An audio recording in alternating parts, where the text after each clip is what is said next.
back to the Outpost Podcast, where our mission and our goal is simple. We want to be a signal to the community to tell them to come to the Outpost, to find refuge, to find formation, and to be sent out into the world better than what they came in. I'm your host, Deontay, and today we have a very special guest. You've probably seen him around. He's doing some of everything around Northminster right now, between renovations to just getting things prepared for more renovations. He's a very busy man. He's got his hands in a lot of stuff right now, but we always enjoy the work that he does, and honored to have him here today. So I present to some and introduce to others, Jason Coleman. What's going on, man? Not much. Almost dressed as Buddy. Just I wish you would have low key. We could have made a bit out of it. Yeah. Man, so we normally start this thing off just by asking a simple question. Where are you finding refuge right now? Where are you finding joy? Christmas. Yeah? No. Already? No, it's always Christmas. It's Christmas in August. Right now I find joy in settling into the rest of my life, if that makes sense. My kids are in sports, and I really enjoy watching them develop in those sports, but also as students and as a young man. My son is 17, and as a young lady, my daughter's 13, going on 18. But it is really, I find a lot of joy in that, and I always tell them that I'm a big sports fanatic, and I love watching soccer or football or even baseball. Yeah. But nothing compares to watching them compete. The pride and joy that brings me. Yeah. And also just the joy of what my wife and I are settling down into, what our dreams, what are on our bucket list, what is in our bucket list that we can actually do, and all that. It's a very joyful time. Yeah. So you guys are kind of because you guys are what, in your 40s? I'm assuming? 41. 41? Yeah. Okay. So you guys are still very young. Thank you for saying that. Yeah, and your kids are about to be out of the house. So it's let's plan for some really cool things. That's really exciting. Yeah, no, it's both. It can be a little stressful, you start already thinking of what's retirement going to look like, and then you start thinking about colleges and then thinking about what, just finances. Yeah. But at the same time, you're also thinking of oh man, what's college going to be like for my son? Yeah. And what experience is he going to have? And then my daughter, how is she developing as a young lady? So, it's that perfect place of being able to enjoy the kids now, and also be able to plan of hey, pretty soon, what can you and I, my wife and I, Becca, what can we do when they're not around anymore? Yeah. Holding us down. Holding us down. I feel that. So, excuse me. So my kids, I think we'll be in the same boat as you guys, because we had our kids when we were 21.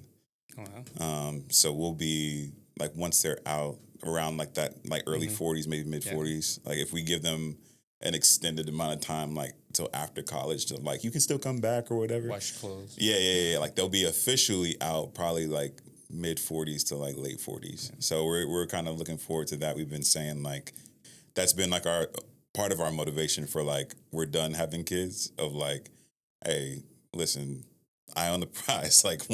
Once they're gone, we'll be young, mid 40s on a cruise ship somewhere, living life. You want to live a little bit more. Yeah. Out of the house. Yeah. Exactly. So, no, man, that's awesome. I love that.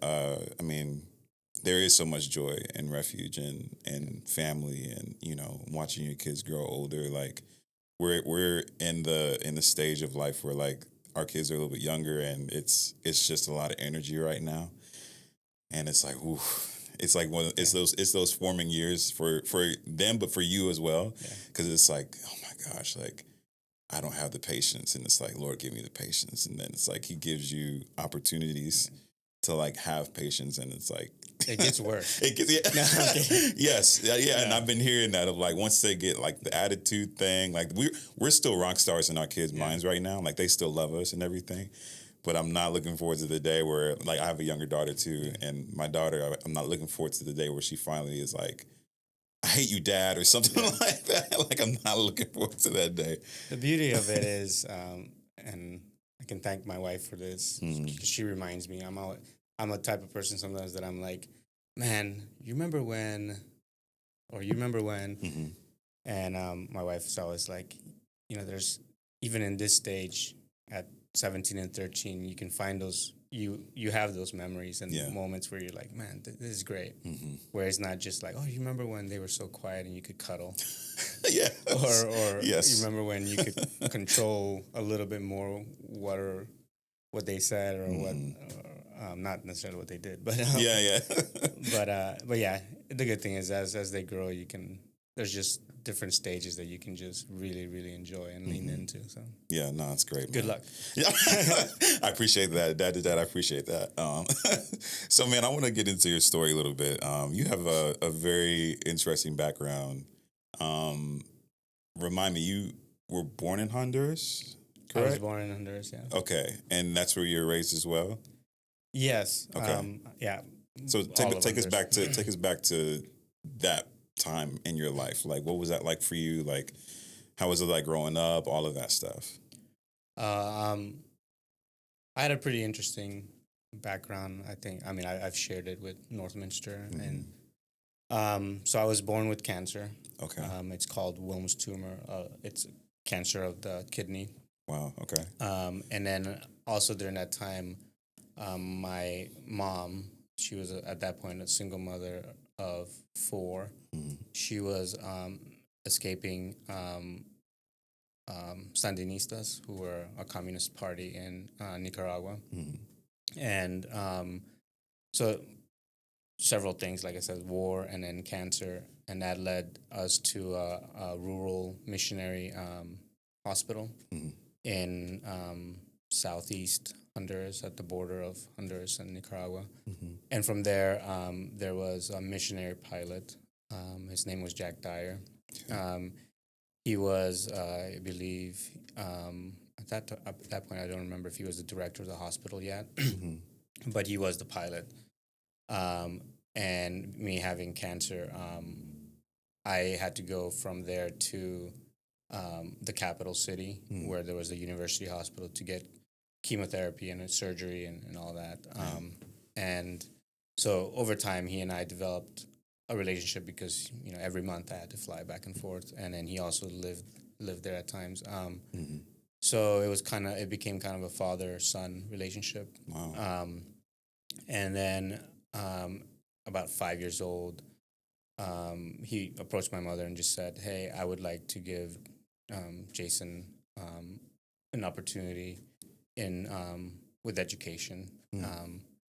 And my mom said, that's good. Great. So I call him my father. So if I ever say my father, that's who it is. I met my biological father one time. So he was my father. He never legally adopted me, but in all else, I was his son. So I lived with him in the north central part of Honduras.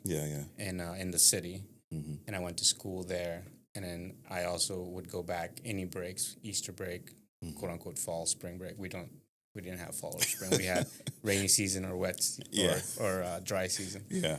But I would go back to my family in what I termed the jungle, but in the rural part of all parts of Honduras are rural, but in the jungle. Let's say the jungle.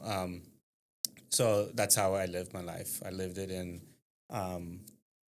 the city and in the jungle, half and half for 15 years. Okay.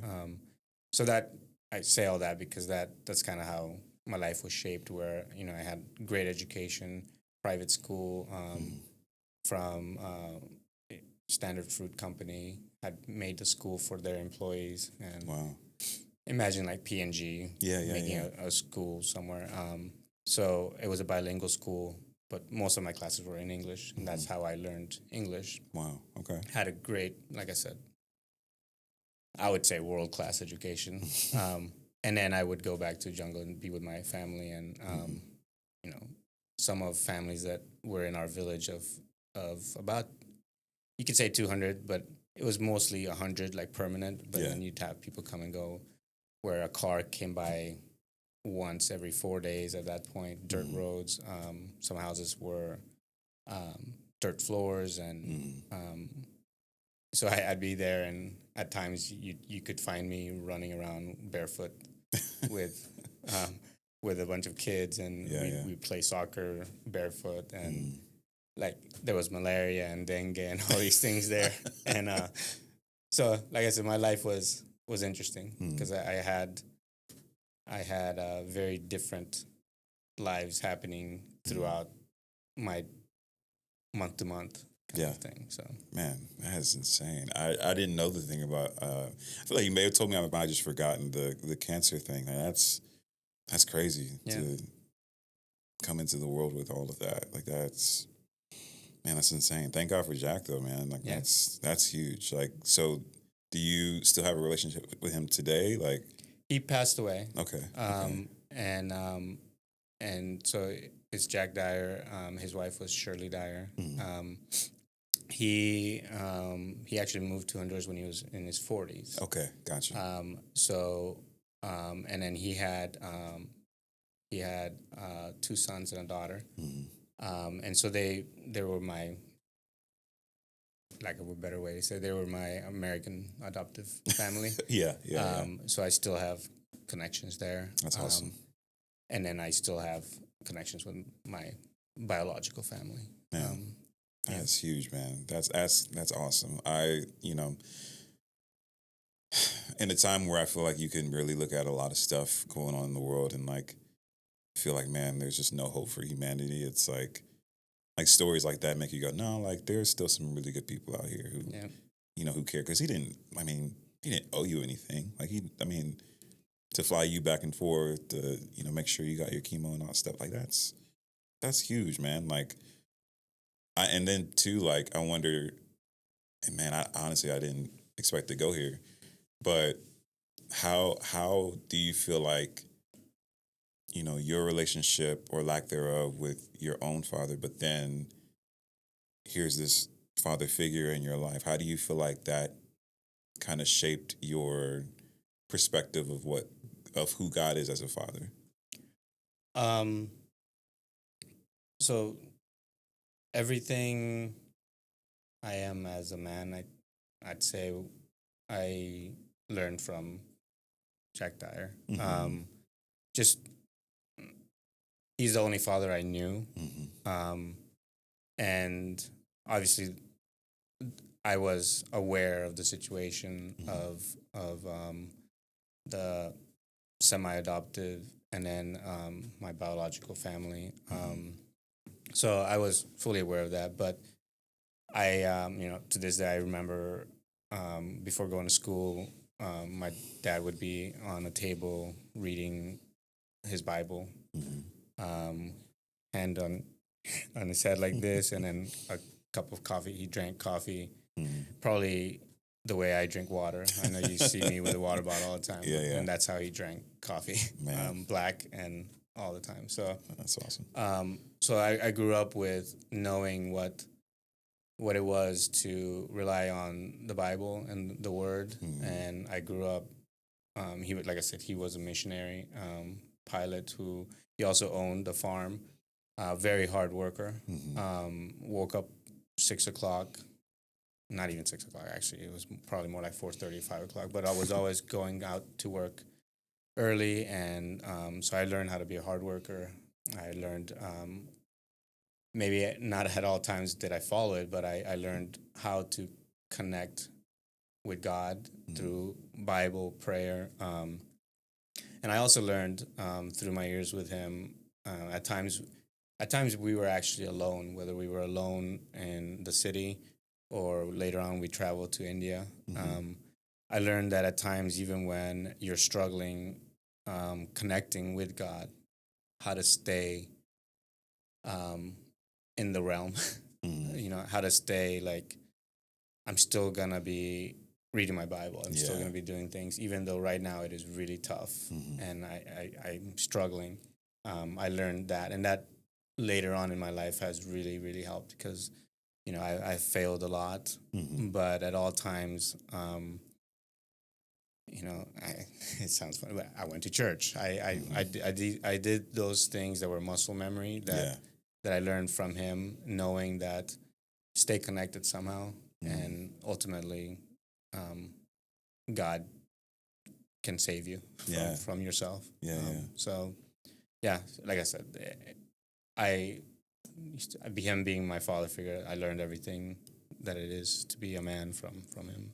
Yeah, that's really cool, man. I mean, yeah, it just seems like God was really looking out for you, like for real. Like he was like, no, I'm not gonna leave you, you know, without a father. Even if you were without one, I mean, obviously he's your heavenly father, right? But like him being like, no, like I want Jason to like learn what it means to be a man from another man.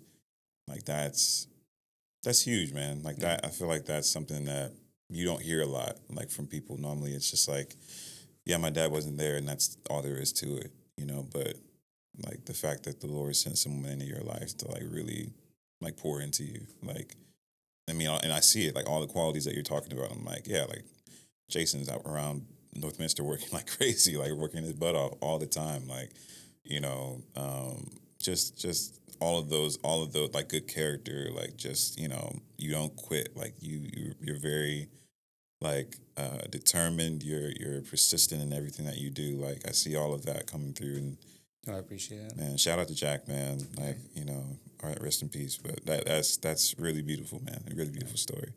So take us a little bit further. I think if I'm remembering correctly, you went to Lee, right? Yeah. Okay, so you went to Lee for college, and that brought you over into the States, right? Yeah. Okay, cool. Tell us about how all that transpired. Like what happened? It was a roundabout way. Okay. So my dad was going when I was 15. So towards the beginning of ninth grade, he started talking about going to India, northeast India, to work with some Tibetan refugees. Yeah. Or with a company, or not company, organization that was going to build housing for Tibetan refugees, and so he said, "Hey, I'm gonna give you an option. You know, you can stay here, still do your situation, and I'll figure out how to make that work. Or you can come with me to India for a year and attend a boarding school called Woodstock." And it was only supposed to be for a year, and so I said, sure. So it was going to be my 10th grade year. We stayed for 3 years, and then the last 2 years, my dad ended up working for my school for as a project manager. And then from there, I ended up going to Lee. Lee, my dad had connections with Lee, and so did I, because the church that I attended all my life up until we went to India was a Church of God affiliation. Okay. And the university was a Church of God affiliated school at that time.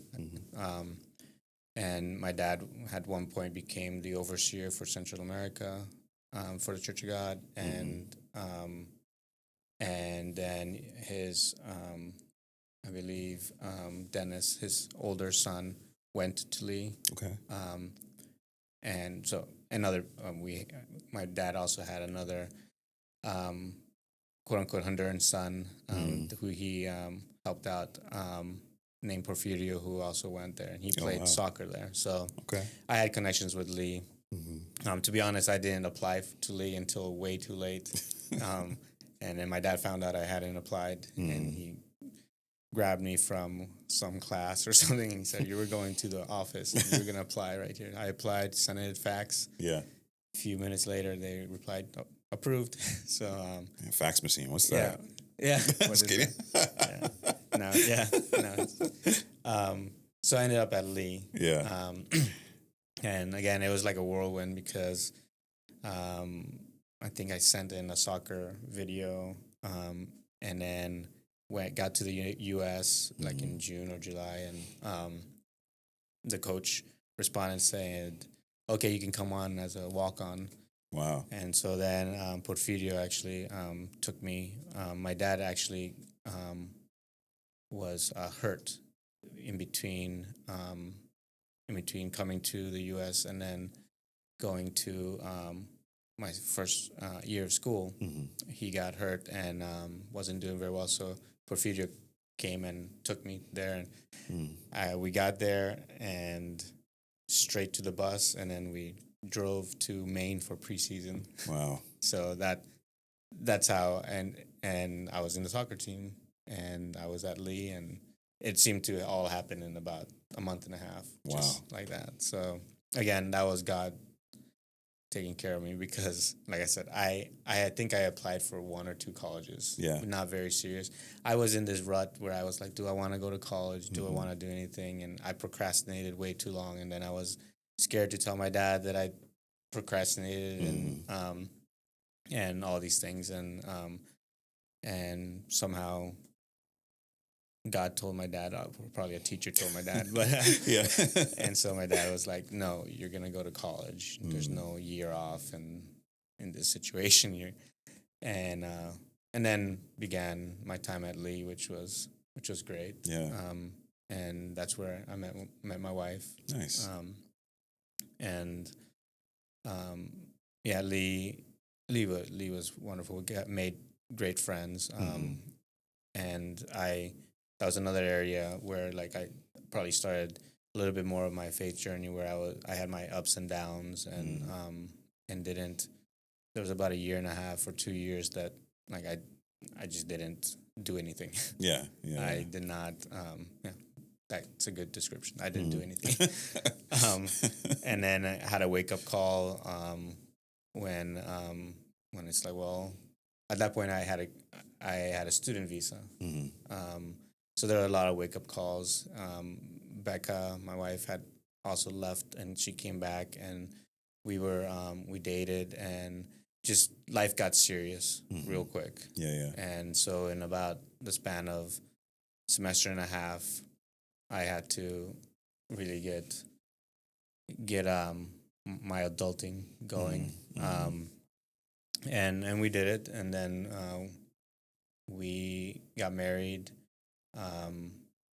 and then we moved then we had our son, and then we moved up to Ohio, all in the span of a year and a half or something like that. So I seem to go in spurts of years and a half.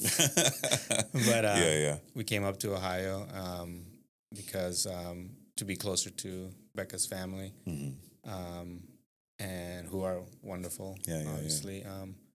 I am a favorite. No, I'm kidding. But yeah, so we've been up in Ohio since 2009. Okay. December 2009. Gotcha. Yeah. Cool. Yeah. So, man, what was it that you think? I mean, because I understand, like, someone in your situation where you're kind of just like, I mean, you're handed this golden opportunity, but you're still like young though, and it's like, okay, like this is cool and everything, but like, I'm just gonna kind of like go through life and kind of just like let life come to me, and it's whatever. Like, what was it that kind of snapped you out of it? Was it like conversations with Becca? Was it like, was it just something on the inside of you, or all the circumstances around you that were like, okay, well, all right, I'm on a student visa here. I need to figure something out. Like, all that stuff. Like, what was it that got you to that point? I think I've lived my life at times very reactionary. I feel that I've always had the mind power and the education and the blessings to do more than what I've done. Yeah. And I think it, like, going back a little bit to my childhood, I think I've always felt some kind of pressure of, like you said, these things that have been given to you, of meeting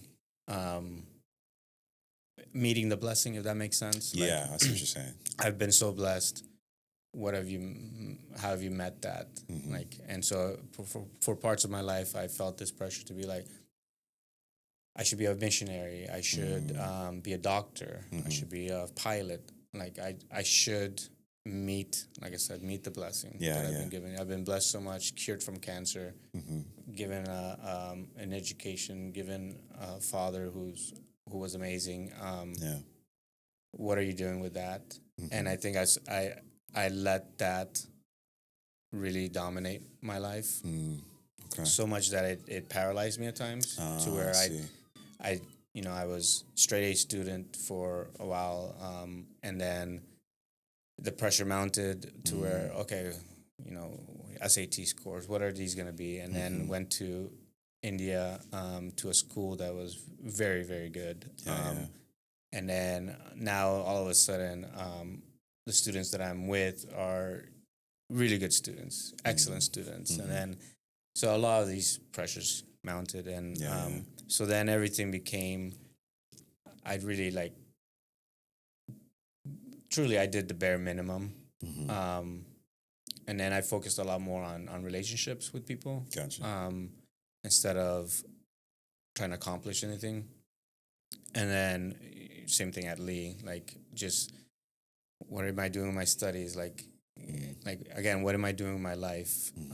And I've actually struggled with that for a long time, probably into my 30s. And I finally settled into, and I still have parts of me that are like, what should I be accomplishing? But actually being part of Northminster and in this part of my life has been eye-opening and also a blessing to be able to say, like, I can do what God calls me to do. And be happy and find joy in that without trying to push to be more than that. I can be that father. I can be the husband, and then work hard at the mission of that God has through Northminster. So a lot of the pressure over the years has gone down of that. But like I said, I lived a lot of my life reactionary, like even into my 30s. Just react to the situations I put myself in. Yes. And then go from there. And then kind of settle into something and then react again and go until now. I said about the joy of settling and actually feeling, all right, I know the place I'm at now, both spiritually and goal wise, I guess. So Man, that's beautiful, man. And that's something I think we have in common. I have the same kind of story, not as intense, but like in terms of like both my parents are military. Like we're moving around a bunch, but we're always taken care of. Like financially, we got access to good schools, like all that stuff. And that was something that I always heard coming up was like, man, Deontay, he's the smartest of the bunch. Like, out of my grandparents would always say that about me in relation to like my cousins and like my siblings and stuff like that. And, I was straight A student, like all that stuff. And I was like, I felt this immense amount of pressure that, okay, I have to be the one to like do something, that's like out of this world, and I've talked about before on the podcast, like, my desire to be on Broadway and to be in Hollywood and to like act and do all these things. I was like, okay, like this will be something. I have the talent to do this. I have book smarts and all that stuff. That's fine. But like, this is my path. And I think this is where I'm supposed to go.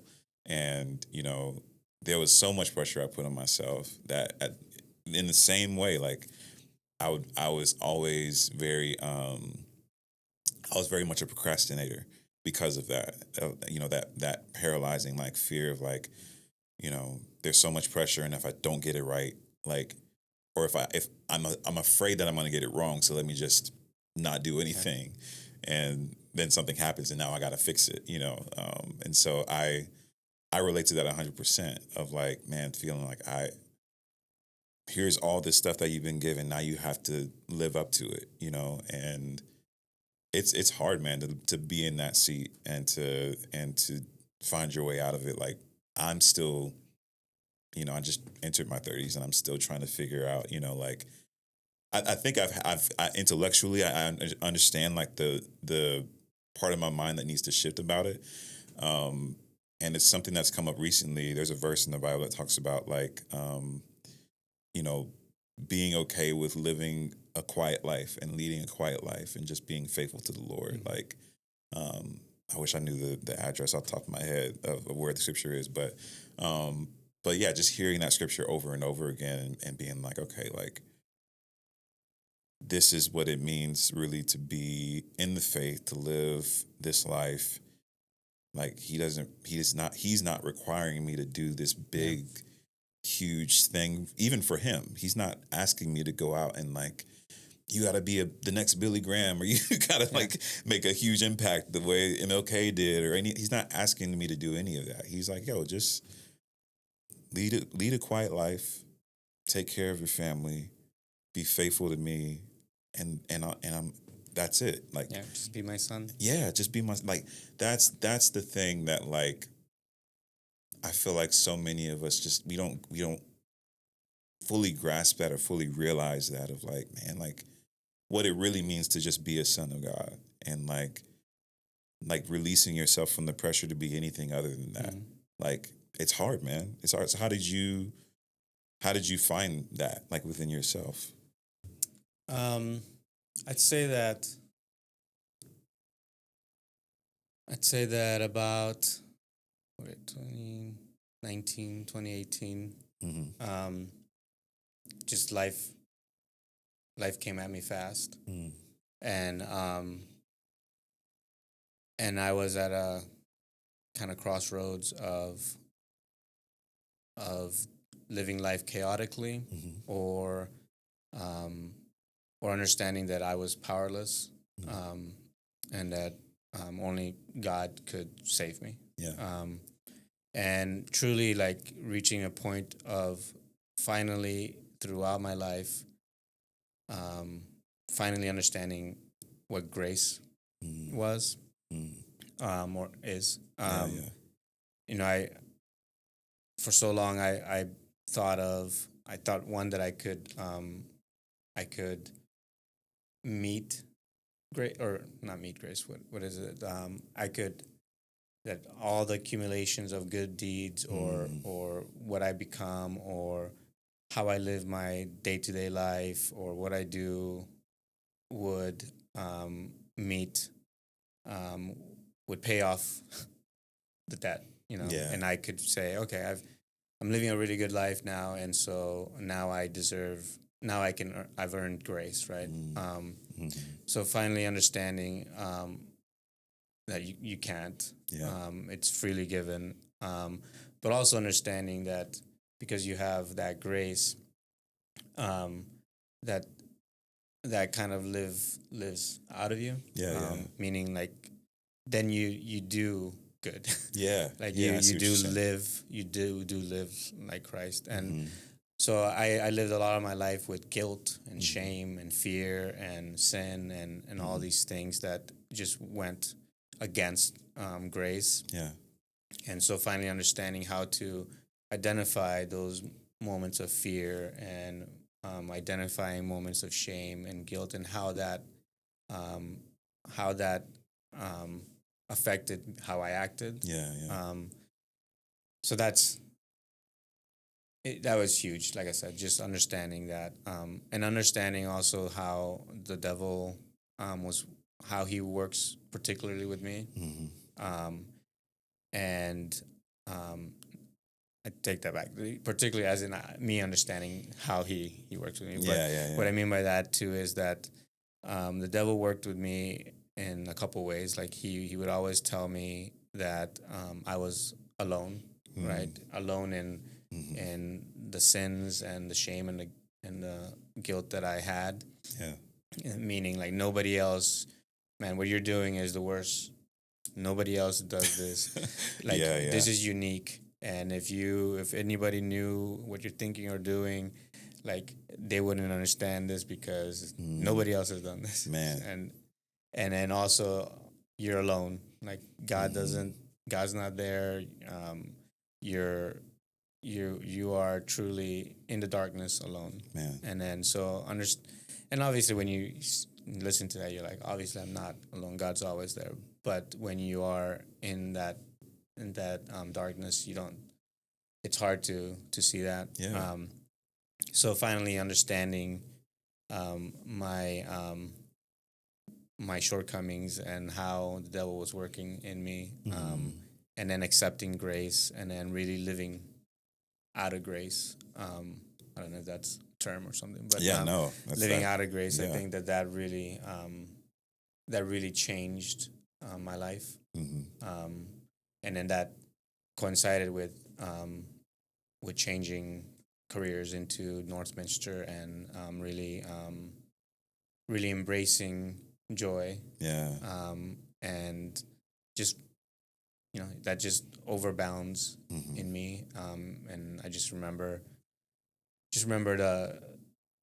the little joys that I started feeling that I was struggling with when I was in darkness, where it was just like the sunlight, the trees, and like kind of those kumbaya kind of thing. Everything was giving you like little feelings. It was great to come out of that darkness and into that. Man, that's amazing, man. And again, and this is the reason why I love doing stuff like this, because it's like you sit down with someone, you have a little bit of context of who they are, but like you don't realize how much you connect on. Because again, I see a point of connection between the two of us where Satan uses the same lies that he uses on you, on me. And it wasn't until I had heard a preacher talk about the scripture where it says there's no temptation that has overcome you that isn't common to man. Essentially saying like there's nothing that you can go through, like sin, like no sin issue that you can go through that isn't common to man. Like God, and then also too, like the other part of it is like there's another scripture that talks about like Jesus being our high priest, that he's able to sympathize like with our struggles. Like, so it's not only just that the people who are around me, they can understand and empathize with my struggles and what I'm dealing with, but also the God that I serve, like he came here and like experienced all those same struggles and didn't sin. And he did it in bodies like the bodies we have. It says that somewhere in Romans. Like he did that in the bodies that we have. So I have a hope now, again, in the grace that he's given me through what he did on the cross. Like, I have a hope now that I can get through whatever it is that I'm going through. Like whatever struggle I'm going through, I don't have to buy into the lie that the enemy's telling me that, oh, it's just you. You're the only one out here doing that, and you're terrible for it. Like, you know what I'm saying? It's like, no, like my brothers and sisters in Christ, some of them are probably dealing with the same thing. Yeah. It's common to man, and also my Savior dealt with it and didn't sin. So that lets me know I have the power of. Here's the thing that I always like get excited about when we talk about God is the fact that like I think the scripture says that the same Spirit that rose him from the dead like lives in us.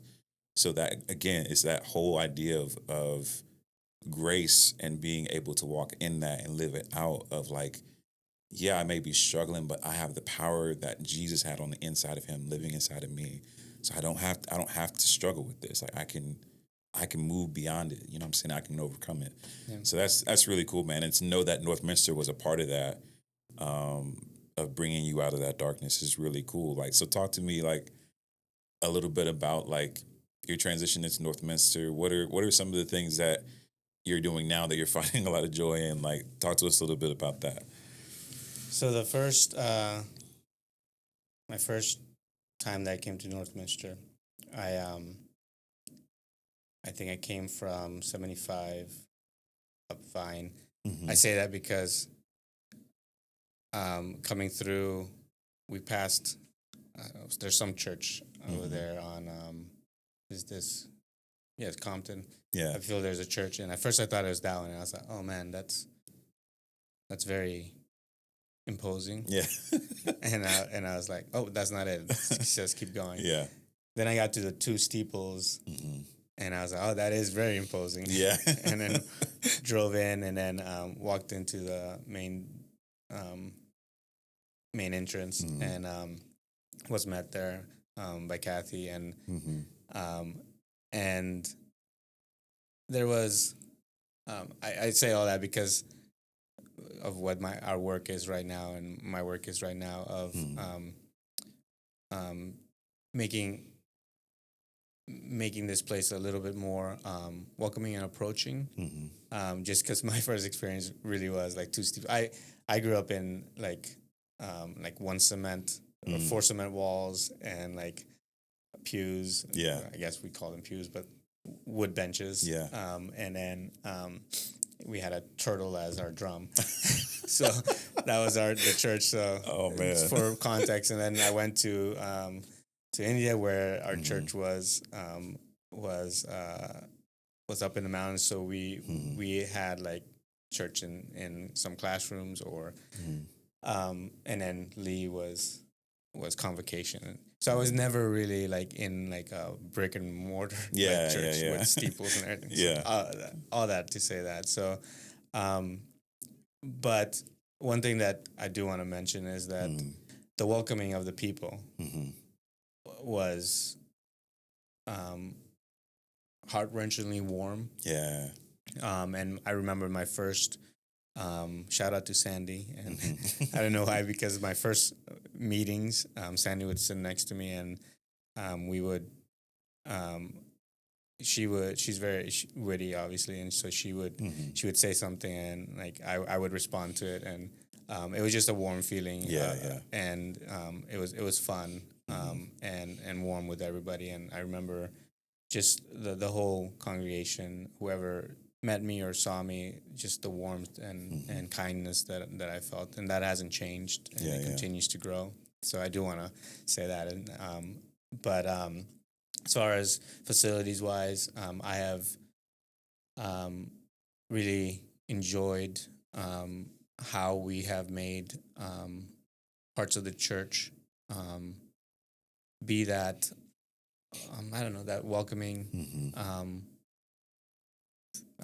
feeling. I don't know how else to explain, but just that approachable place that someone can walk in and feel like they can kick their shoes off and get on and be on a couch, or have coffee, or yesterday we had the power outages.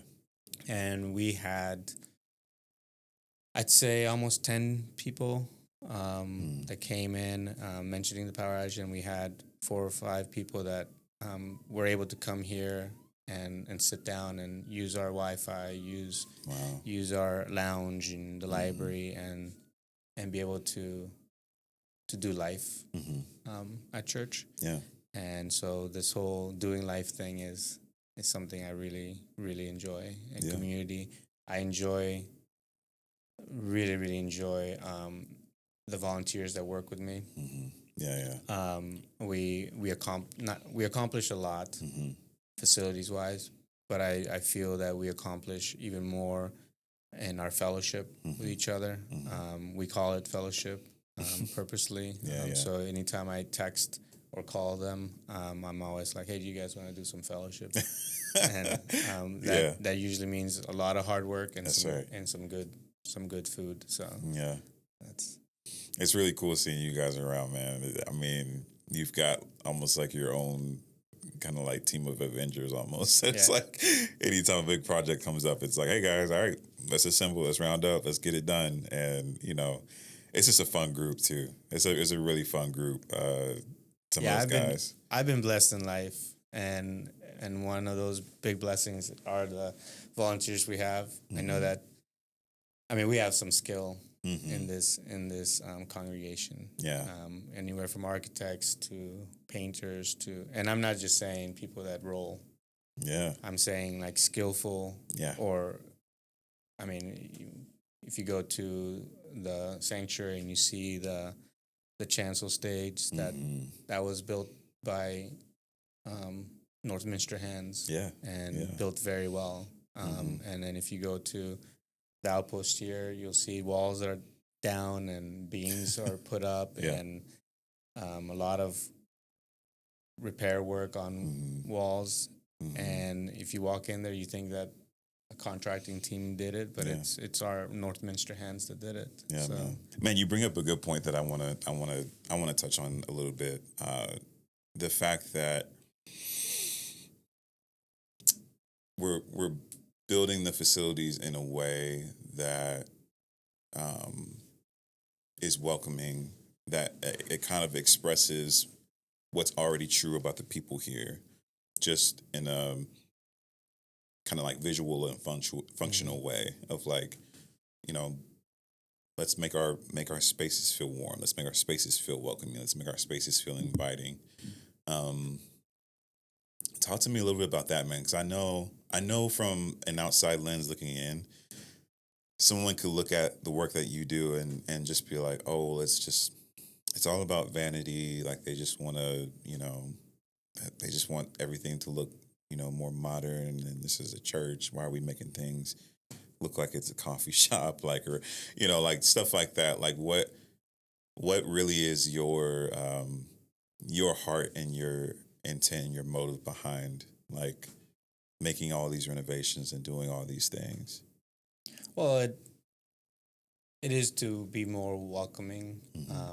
It's the way I view it, right? You either any church that does anything, whether you're doing the steeples or the crosses or chandeliers, whatever, you're doing it for a particular reason, right? Yeah. I mean, it's not like there's a set way that Jesus said, make this church this way, and then we're going away from that in whatever way we decide to go. Yeah. So my mindset's always like, like I said, you're always doing something facilities-wise or how you're decorating or whatever for a particular reason. Yeah.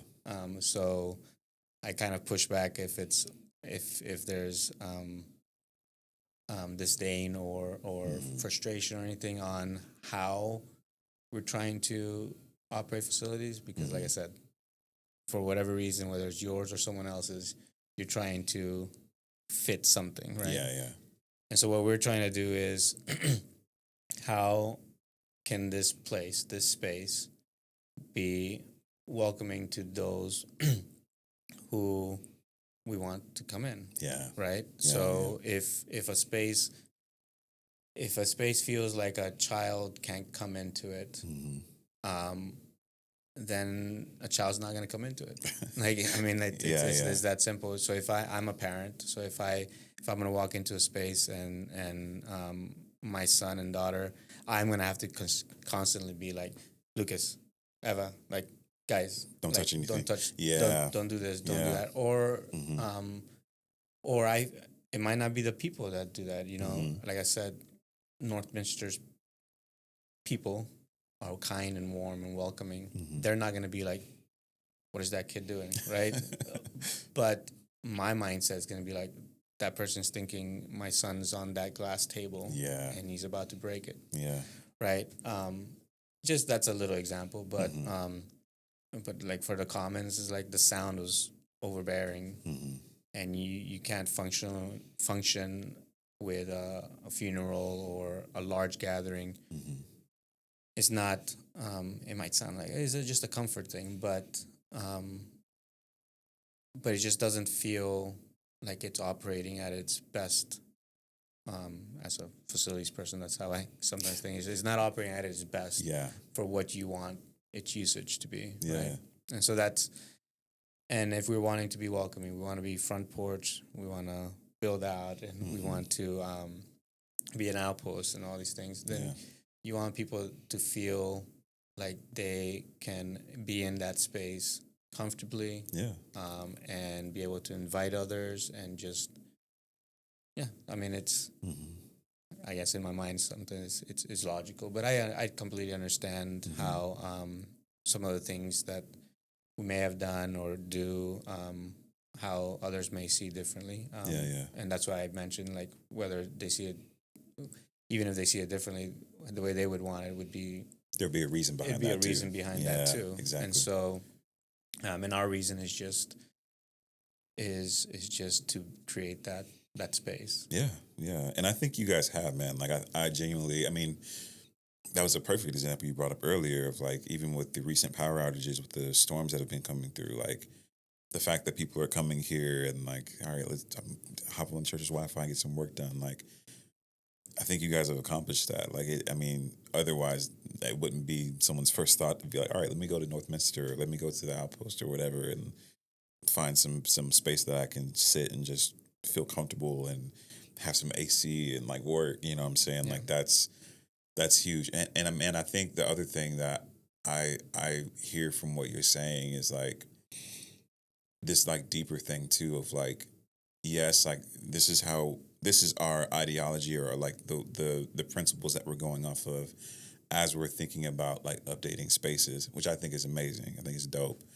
But it almost, like, to me, feels like it's a strong metaphor for how we should also be living our lives as well. Like, as believers, I think sometimes, like, you know, our stained glasses can be intimidating to some people. Mm-hmm. You know what I'm saying? Like, whatever that is, like, if it's just the way we carry ourselves, or, like, you know, having this kind of, like, you're kind of up on your high horse kind of mentality, like, those stained glasses can be a little intimidating to someone. And sometimes, you know, I think that I mean, if Jesus is our model and if he's our example, like, he was with the disciples as they were doing some of these things. Like, he brought himself down to earth, like the series that we're in right now. He was a down to earth kind of guy. Like, he wasn't, you know, the Bible says, again, somewhere, I wish I knew these addresses, but it says somewhere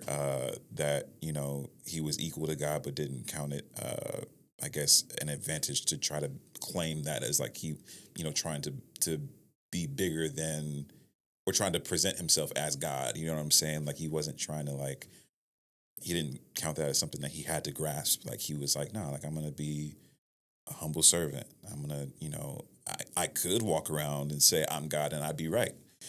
Like, I'd be telling the truth. I am.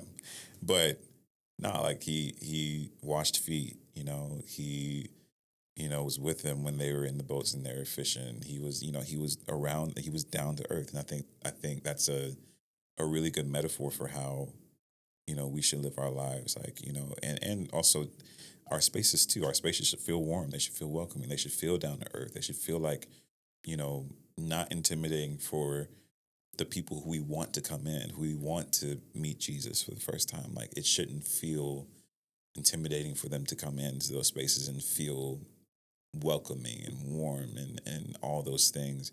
And our lives can reflect that too. Yeah. Like, I don't have to walk around puffed up because I know who Jesus is, or because I live within a certain grace, or my life, you know, is lived out of this place of grace that I received from him. Like, I can be down to earth. I can, you know, go watch a football game with someone who isn't, you know, in the church, and they can have a beer, and I'm not going to sit there and judge them. You know what I'm saying? Like, that's a I don't know. That's just where my mind went when I heard you say that. I was like, man, that's actually a really good thought of how we should like build out our lives to look to people who we want to come to know Jesus. You know what I'm saying?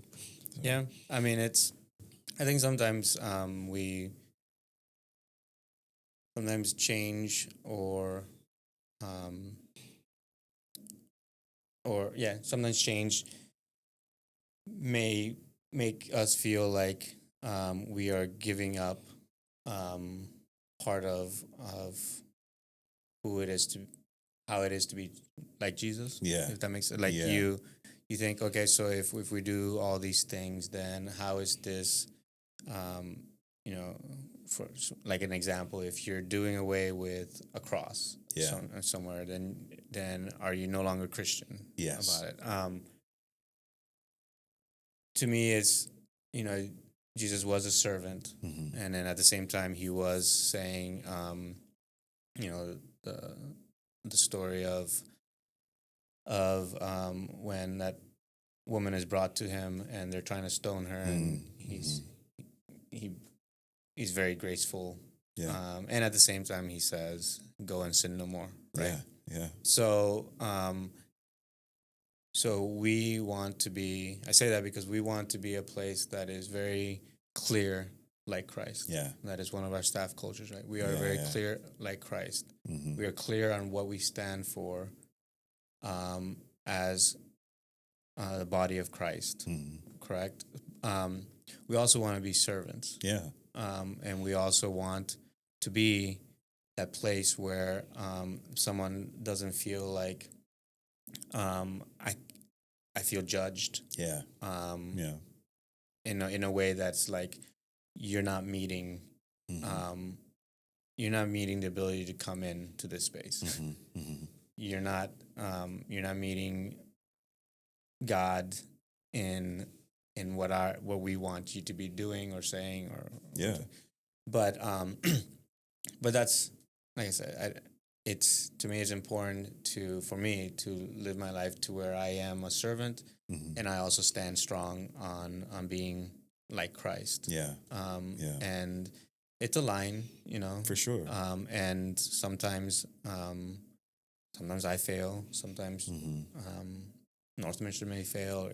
Numerous churches fail. Yeah. And it happens throughout history. But all we can continue doing is being that light, being that outpost. Yeah. And just constantly, like really, I've said it many times, just constantly being welcoming to people. Yeah. And just having that open heart to have people come. But like I said, understanding that nothing we do, at least for my part as our staff, nothing we do is to take away from where we stand as with Christ. Yeah, sure. Like nothing we do is anything like we want to water this down. Yeah. We might paint the walls, but it's not. We're not trying to paint over Christ or anything. Yeah, like that. But it's like it's just, and that's really important for me to be able to express to people. Yeah, man. Like I mean, we look throughout the Bible, and it's like, man, Jesus didn't walk around telling everybody, "Eat my body and drink my blood." You know what I'm saying? Like that's intense. Like he didn't go around saying that to everybody. You know what I'm saying? Like there were times where he's teaching in parables, like so that the people in the audience could understand what he was talking about. Like he could have came and used all this like high and haughty language and all the thee thou whatever. Obviously they didn't talk like that, but like he could have spoken in a way that they wouldn't have understood. But he wanted them to, and so he was like, I'm gonna humble myself and try to relate to them. Let's tell a story that they can relate to.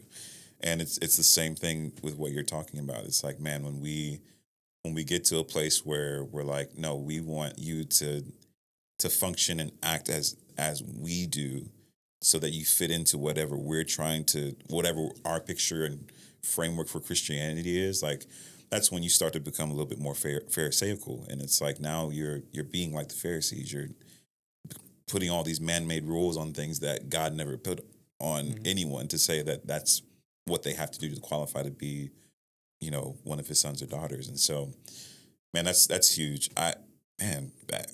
Dude, I could go on for hours about that, just that part. But we got to close this thing out, man. So how we normally do this, we ask the simple question of, what are we sending the people out with today, man? What are we, we've talked about where we're finding refuge. We've gotten a little bit of formation going with our conversation. How are we sending out the people into the week? What is God teaching you right now that you can send them out with encouragement with? What's God teaching me right now? For me, like patience. I start going fast. And he's taught me, like, I was talking about retirement or bucket list. And my son this, my daughter that, and then even at church here, this project or that project. And I like staying productive, and I really enjoy the projects we do. But constantly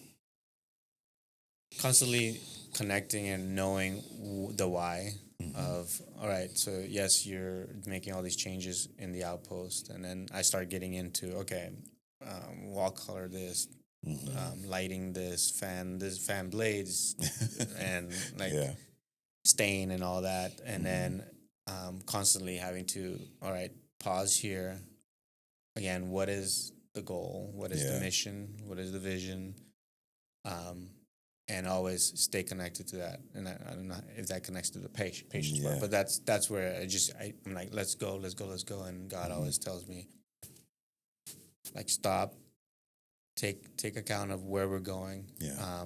And that, even with my frustrations of how leaks here and electrical problems there, is just, again, it's like patience of like, okay, what do I want?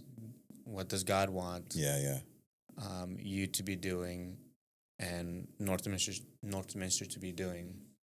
And I think I've felt that through the year, throughout maybe the last 2 years of just, and I have appreciated how the congregation members, I do feel that even through some frustrations or some even some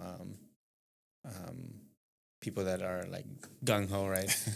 I do really appreciate that we all seem to take that breath,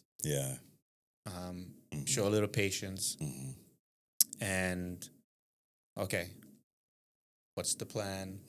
What's the vision? What's the mission? And we consistently do that, and just thinking of it even outside in the world, to me, it's like just all that too.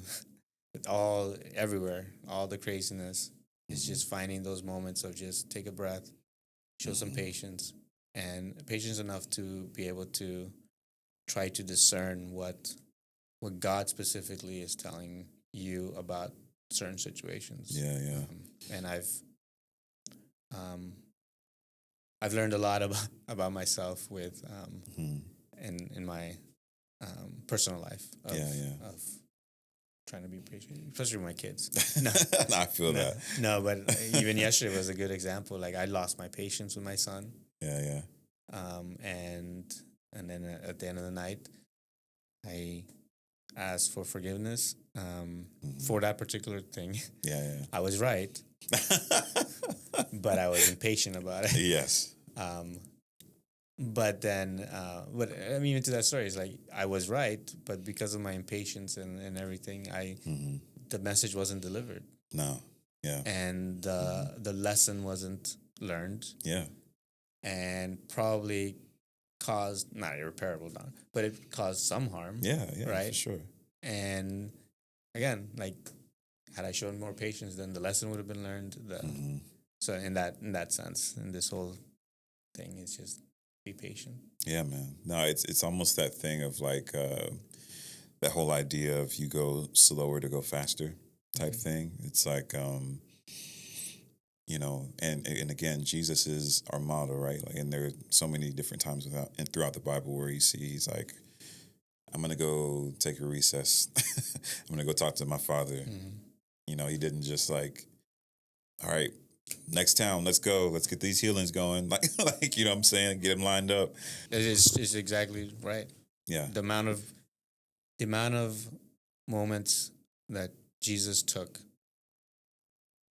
to take some time. Take some prayer times. Take a breath. Take some alone time. Some reflecting time. That's what better example. Yeah, man. So no, I love that, and I think it's something that I think we all need a little bit more of, because you know, when you are going and just going and just going and just going, you kind of do lose the plot on why you're even doing what you're doing, and that makes it easier to quit. It makes it easier to get to a place of burnout and just be like, all right, I'm done with this, man. Like, it doesn't even matter anymore. And it's like, no, like, take the second, breathe. Why am I doing this? Oh, I remember why now, because I'm passionate about XYZ. I'm passionate about, people coming into our space and feeling, welcome. I'm passionate about people encountering Jesus through whatever means he decides, to encounter them through. Whether it's our space, whether it's through welcome, whether it's through the service, worship, whatever. Yeah, man, that's huge, man. That's really huge. So I'm taking that for me personally, because again, like we talked about earlier, I'm in a season of life where, with my kids specifically, where it's like, man, you can find yourself getting to a place where you're like, man, I cannot wait for these jokers to get out of this house and go to college. You got longer to go. Right, I got much longer to go than you do. And it's just like, man, okay, like, no, calm down. These two blessings, like, are teaching you a lot. And you're able to teach them a lot. So just chill out. It's going to be okay. So that's what we're going to leave you with today. Chill out. Chill out. It's going to be okay. Be patient. The Lord is faithful, man. He is. And if you are in a season of life where you're just running, you're just going, and it's just quick, it's just fast, and you're feeling the effects of that, take some time, man. Take some time. There's a reason why Sabbath is one of those things that the Lord asks us to do. Take a Sabbath, rest, recoup, reflect. Think about why you're even doing what you're doing. And I think that the Lord's going to meet you in that place, and that he's going to provide you strength in that place as well. So, Jason, man, it's been great. I feel so much more connected to you now. I'm like, man, okay, like knowing your background and everything, I'm like, oh, we have a lot more in common than I even realized. Yeah. So, no, I appreciate the opportunity to dress up too. Work. You don't have your car on a day. Yeah, no t-shirts and khakis. Right. Well, I mean, thank you guys again for joining us for another episode of the Outpost Podcast. Until next time, we'll see you.